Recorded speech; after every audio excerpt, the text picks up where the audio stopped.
Welcome to the deep dive. Today, forget the usual deep reports. We're getting right into something really practical. Yeah. It's called Simple Self-Defense, the Black Book of Life-Saving Tips and Takedown Techniques. Okay. Now look, this isn't about making you a black belt, Right. instantly. Right. Not overnight. It's more like pulling out the key stuff, Yeah. the immediately useful bits that could actually make a difference. Exactly. It's not some complex martial arts course. The book itself is pretty clear. Yeah. It says it's a basic guide just to help you quickly figure out how to protect yourself, in really serious situations. Like life-threatening ones. Yeah, or sexual assault prevention is a big focus too. It's really fundamental knowledge for, well, anyone. And what's interesting is how they want it shared. Oh, yeah. The publisher actually says, pass it on, Mhm. digitally, print it out, whatever. Just don't change it. Huh. Like a public service kind of thing? Exactly. They see it that way. Yeah. And there's this statistic they mention, which really drives it home. Mm. They say 1 in 3 women will face some kind of violence. Wow. Yeah, that's significant. It really is. Makes you see why they want this info out there. For sure. Oh. And so our goal here in this deep dive is really just to pull out those core ideas, the actionable stuff from the guide. Right. Focusing on what? Preparation. Awareness. Exactly. Preparation, awareness, and those simple techniques it talks about. So people feel more informed, maybe more ready, but without feeling like they need weeks of training. Precisely. We're just boiling it down to the survival basics, really. Okay. So the book kicks off with 3 sort of core ideas. Mm-hmm. It's about choosing not to be a victim. That's one.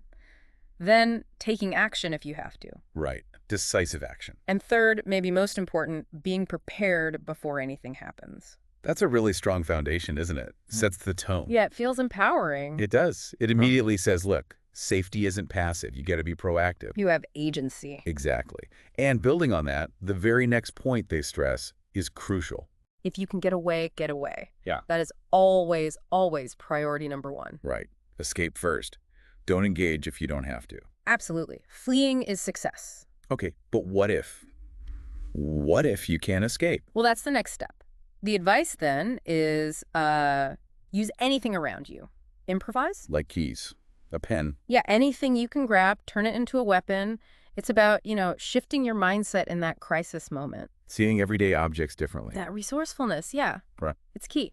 Recognizing that normal things become survival tools. Okay. And then flowing from that, the book pushes for, well, attacking rather than just defending. So not just blocking, but actually trying to stop the threat. Exactly. The aim isn't just to, hold them off forever. It's to take action to disable the assailant. Which leads us to Memorable points, right? to bingo, Yeah. targeting those specific spots on the body. The book really emphasizes using your full strength, hitting the most sensitive areas. Yeah, just for maximum impact. Yeah, it's about efficiency, hitting where it hurts most to create that instant reaction, that chance to escape. Makes sense. And crucially, the book says you need to learn these things well enough. So they're automatic. Exactly. So they become reflex, a natural reaction under extreme stress. That quick, accurate response is vital. Okay, so just to map out where we're going, Yeah. we'll look at the 3 main vulnerable regions the book mentions. Head, trunk, limbs, Right. Then some common threats, how to use your own body as a weapon, natural weapons. some specific moves, and finally those escape techniques. Sounds like a plan. All right, let's start with those vulnerable points. Where should someone aim? Well, what's really helpful here is how the book breaks the body down into these key zones, areas that are just, highly susceptible. To strikes or pressure. Exactly. And knowing how to target them can potentially disable an attacker very quickly. Gives you that window. But only in extreme situations, right? That's important context. Oh, absolutely. The book is very clear. This is for when your life is on the line, or to prevent sexual assault, not for, an argument. Got it. So the 3 regions again were head and neck. Head and neck, yeah. Then the trunk, or torso, and finally the limbs. Okay, let's start at the top. Head and neck. Lots of sensitive stuff there, I imagine. Oh, definitely. The book lists quite a few. The eyes, obviously. Yeah. A hit there is instantly disorienting. Painful too, I bet. Extremely. Then the nose. A sharp blow can cause intense pain, maybe even temporary blindness. Watery eyes, hard to see. Okay, what else? Adam's apple. Uh. Pressure there affects breathing. The temple, that's a big one. Why the temple specifically? Well, the bone is thin there, but also there's an artery, the superficial temporal artery, right near the surface. Huh. A hard enough hit can disrupt blood flow, cause dizziness, even unconsciousness pretty quickly. It's about using anatomy to your advantage. Wow, okay. It also mentions the side of the neck, the nape that's the back of the neck, Okay. the upper lip, the ears, the little soft spot at the base of the throat, and the chin. That's a lot of targets in a small area. It really is high concentration of critical points. Okay, moving down to the trunk, the torso. What are we looking at there? Areas like the groin, obviously, still very effective, even if it's, expected sometimes. Right. The solar plexus, that soft area just below the breastbone, very vulnerable. Yeah, getting the wind knocked out of you. Exactly. Then the spine, the kidney area. Dead or back? Yep. Collarbone, ribs, stomach, even the armpit. The armpit, really? Yeah, lots of sensitive nerves cluster there. A hard jab can be surprisingly painful and disruptive. Huh. Didn't know that. Okay, and the limbs? Arms and legs? Right. Maybe not as immediately, life-ending as a head strike, but definitely disabling. Creating that chance to escape. Precisely. Impairing movement, causing intense pain.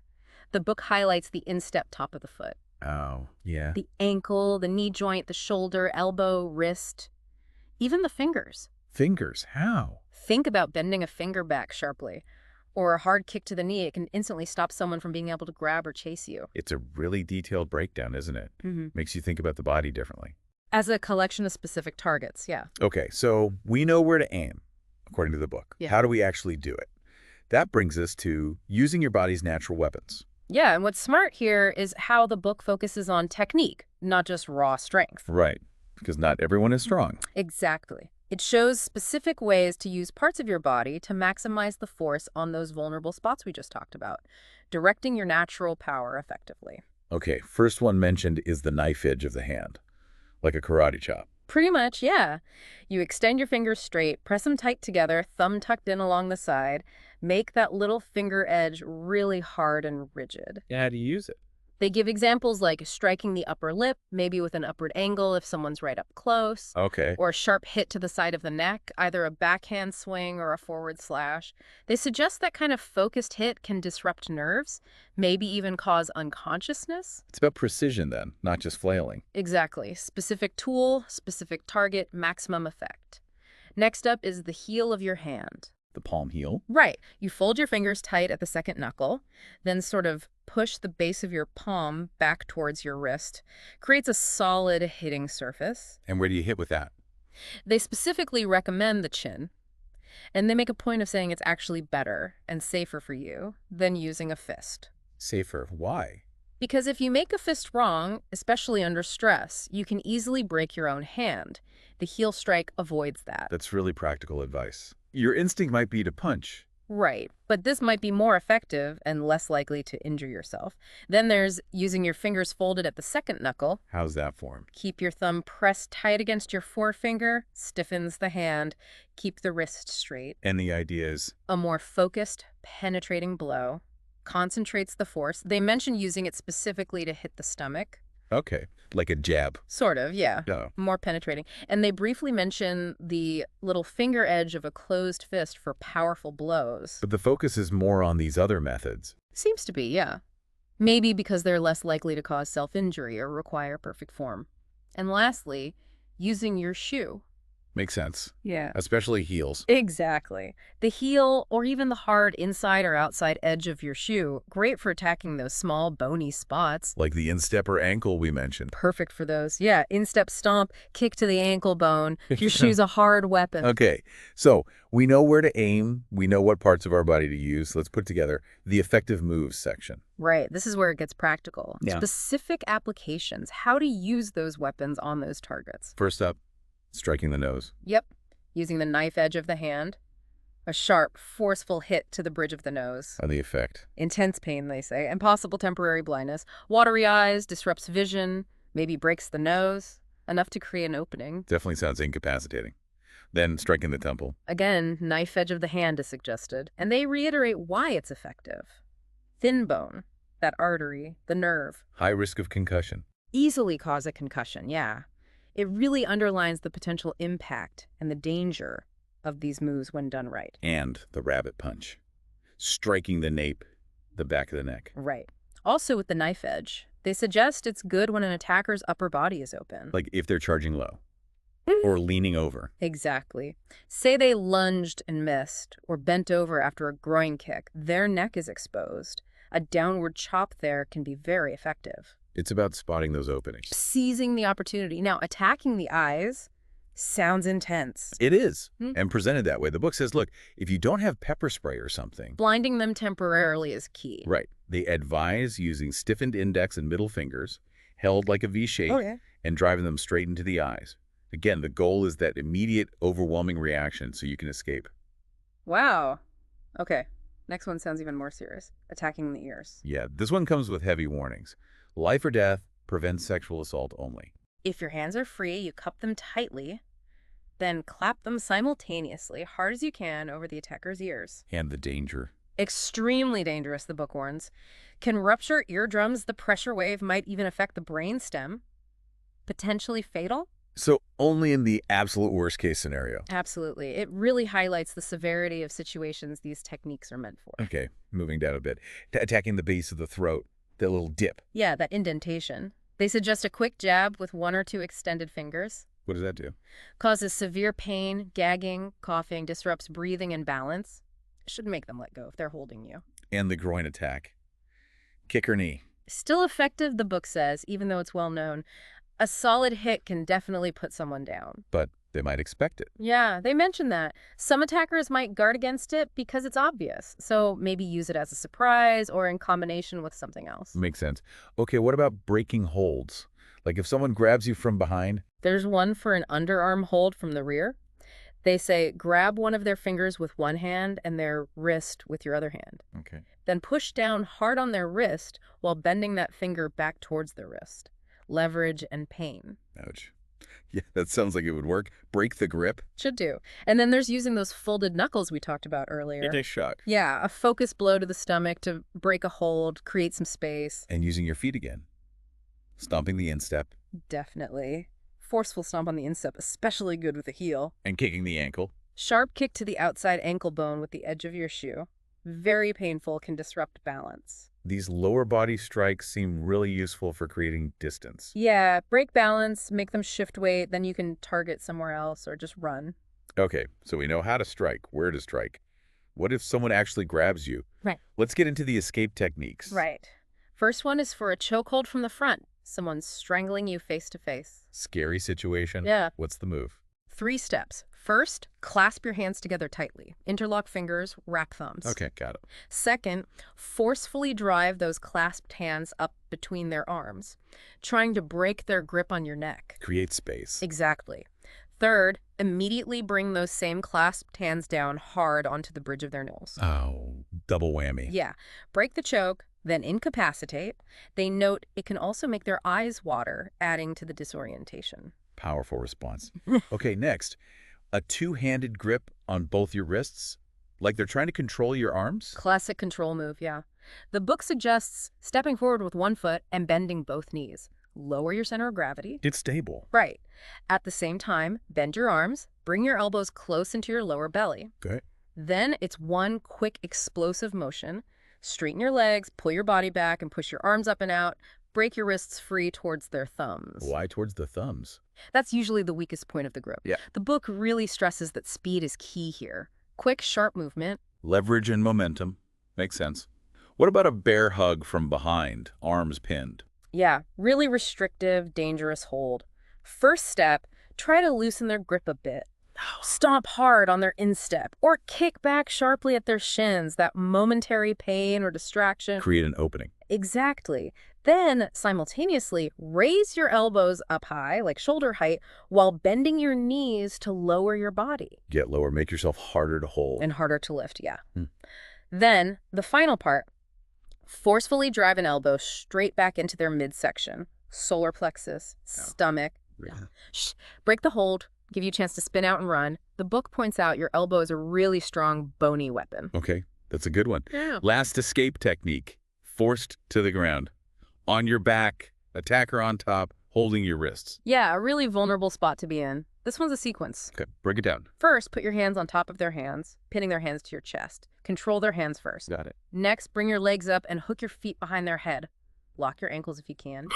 So you're controlling their hands and their head. Right. Now, lift your hips up and slightly sideways. Use your legs to push their head, creating leverage to hyperextend their elbows. Make their arms lock out straight. Okay, that sounds tricky, but I can picture it. Keep their hands locked to your chest.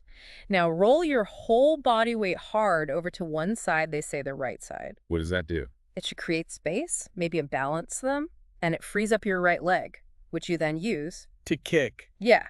Powerful kick with your heels straight up to their chin or head. Then get up and go. Immediately. Stand up fast and escape. Wow, that's complex, but I can see how it could work.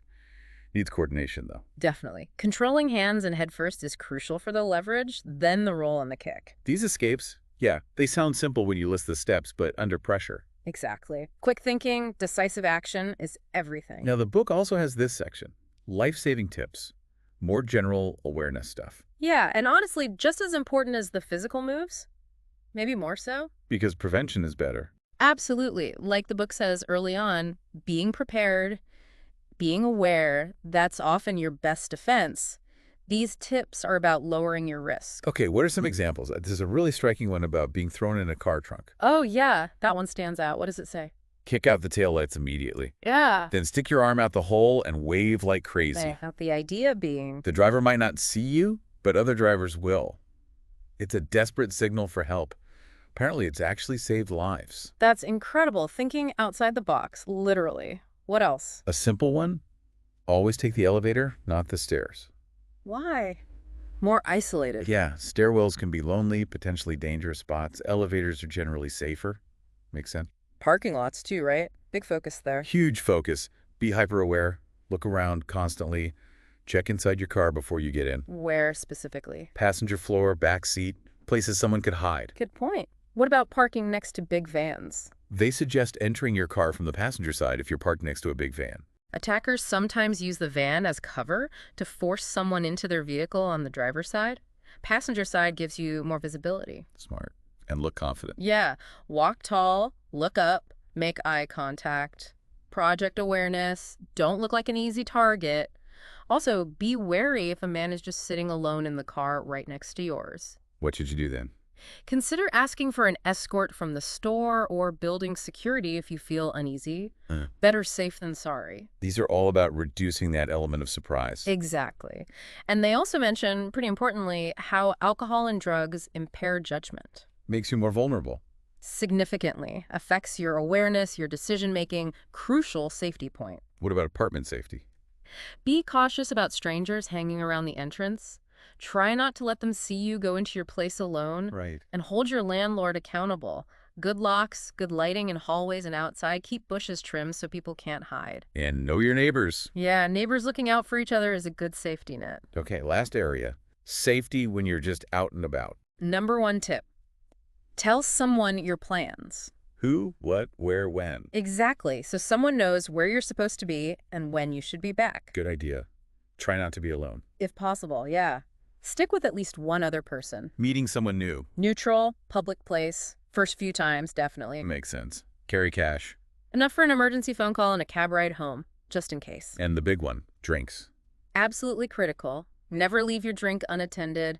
Don't accept drinks from strangers.